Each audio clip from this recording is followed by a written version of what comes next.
सबसे पहले administrative leadership, जहां पर नगर निगम ने निजी ठेकेदारों यानी कि जो प्राइवेट वेंडर्स हैं उनको हटाकर कचरा प्रबंधन का काम खुद अपने हाथों में ले लिया। दूसरा पॉइंट है सिविक अवेयरनेस, यानी स्कूल, धार्मिक स्थल, जो नेता एनजीओ हैं उन्होंने स्वच्छता को एक जन आंदोलन के रूप में डेवलप कर दिया।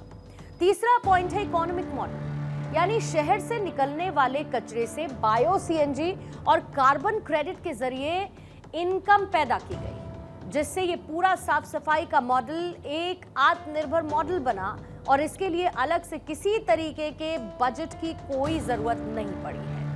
प्रधानमंत्री मोदी का स्वच्छ भारत मिशन अपने 11 साल पूरे करने जा रहा है। ऐसे में आज हमने सोचा कि क्यों ना इसकी भी एक प्रोग्रेस रिपोर्ट चेक की जाए।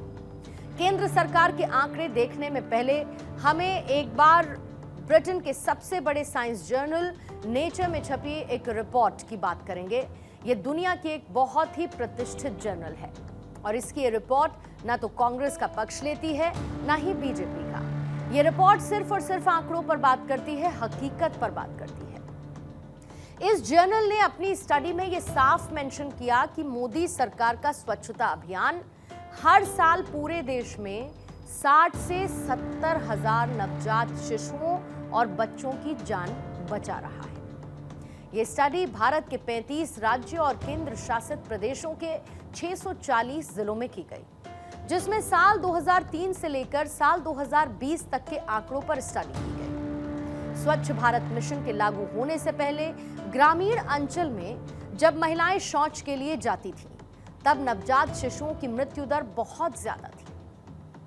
साल 2012 में 1000 नवजात शिशुओं पर 40 बच्चों की मौत होती थी। वहीं स्वच्छता अभियान लागू होने के बाद साल 2016 में जहां नवजात शिशुओं की मौत का यह आंकड़ा 33 पर पहुंच गया, फिर आगे बढ़े साल 2019 आया, यह आंकड़ा और नीचे आया और इस साल हर 1000 नवजात शिशुओं पर 30 बच्चों की मौत हुई।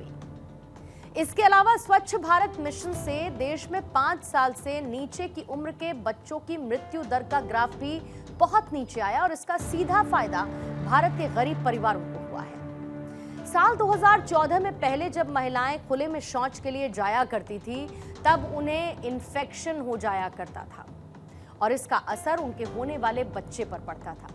लेकिन आप सोचिए कि इन मौतों का कोई डेटा नहीं, टीवी डिबेट्स में कोई शोर नहीं हुआ क्योंकि सब इसे नॉर्मल मान बैठे थे। कितने ही दलितों के, पिछड़ों के, गरीबों के नवजात शिशु यूं ही मरते रहे और सब इसके लिए भगवान को जिम्मेदार मानते रहे। किसी ने उस वक्त की सरकार से सवाल ही नहीं पूछा। और जब साल 2014 में स्वच्छ भारत मिशन की शुरुआत हुई तो उस दौर की सरकार के नेताओं ने, जो कि अब विपक्ष में आ चुके हैं, इसका मजाक भी उड़ाया। प्रधानमंत्री मोदी के विजन पर जोक क्रैक किए। आपको राहुल गांधी का साल 2015 में बेंगलुरु के माउंट कार्मल कॉलेज में स्टूडेंट्स के साथ का कॉन्वर्सेशन जिसकी क्लिप दिखाती हूं। इसमें राहुल गांधी मोदी सरकार से स्वच्छता मिशन पर सवाल करते हुए कहते हैं कि are you serious prime minister Modi? सुनिए। I don't see a strategy. I don't see a clear direction. I see a lot of talk. I hear talk about clean your country. I mean, are we serious? Clean your country is a strategic national government program. Well, it's not working, is it? I don't see it working. अब आप सोचिए, mount Carmel की छात्राएं उस वक्त भी राहुल गांधी की बातों से सहमत नहीं थी, जब वो स्वच्छ भारत मिशन शुरू होने के महज 13 महीने बाद ही इसे गलत साबित कर देना चाहते थे। और इसमें सिर्फ राहुल गांधी अकेले नहीं थे। साल 2018 में कांग्रेस के नेता जयराम रमेश ने कहा था कि स्वच्छ भारत अभियान सिर्फ अखबारों में विज्ञापन छपवाने का एक अभियान है।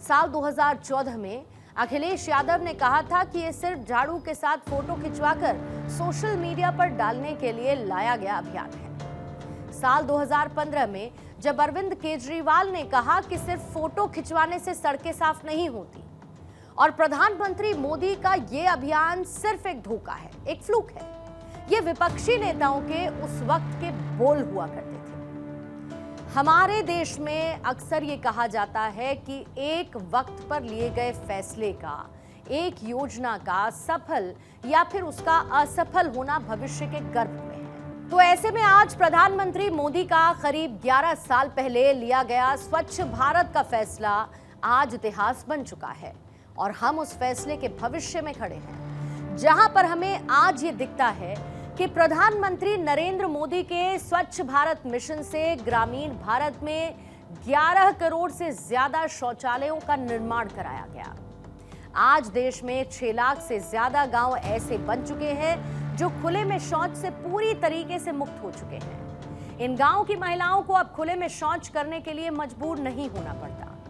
प्रधानमंत्री मोदी के स्वच्छ भारत मिशन के तहत शहरों में भी 63 लाख शौचालयों का निर्माण हुआ। ये सिर्फ एक छोटा सा डेटा दिया है मैंने आपको, लेकिन इसके नंबर इतने बड़े हैं कि आज बड़े बड़े लोग भी इस पर आश्चर्य करते हैं। और इसीलिए आज महात्मा गांधी की कही गई वो बात भी याद आती है, जहां पर उन्होंने ये कहा था कि पहले वो आपकी उपेक्षा करेंगे, फिर वो आप पर हंसेंगे, फिर वो आपसे लड़ेंगे और अंत में जीत आपकी ही होगी।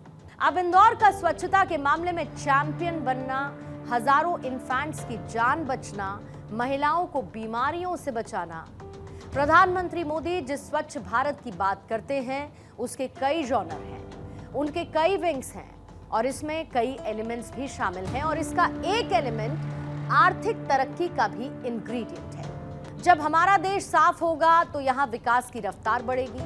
साफ शहर में लोग बड़े बड़े मार्केट बनाते हैं, बड़े बड़े स्कूल खोलते हैं, मॉल्स खोले जाते हैं। साफ देशों में विदेशी निवेश बढ़ता है। साफ सुथरी सड़कों से देश की तस्वीर खूबसूरत बनती है। साफ सफाई से बीमारियां कम होती हैं, अस्पताल में होने वाला खर्चा कम होता है और साफ सफाई से प्रदूषण कम होगा, जो कि हमारे भविष्य को, हमारी आने वाली जनरेशन को सुरक्षित रखेगा। आज इंडिया की स्वच्छ भारत स्टोरी एक सफर पर है। हम कई पड़ावों को पार कर चुके हैं, मंजिल हमारे सामने है। हम आज आउटर स्टेशन पर जरूर हैं, लेकिन खिड़की से बाहर दिखती साफ इंदौर की तस्वीरें बताती हैं कि एक पूर्ण रूप से स्वच्छ भारत आने वाला है। यानी विकसित भारत के ट्रैक पर हम ऑन टाइम चल रहे हैं। अराइवल की तारीख तय है, 2047 के बाद इंडिया स्टोरी नहीं बल्कि डेवलप्ड इंडिया स्टोरी का सेशन 2 शुरू होगा।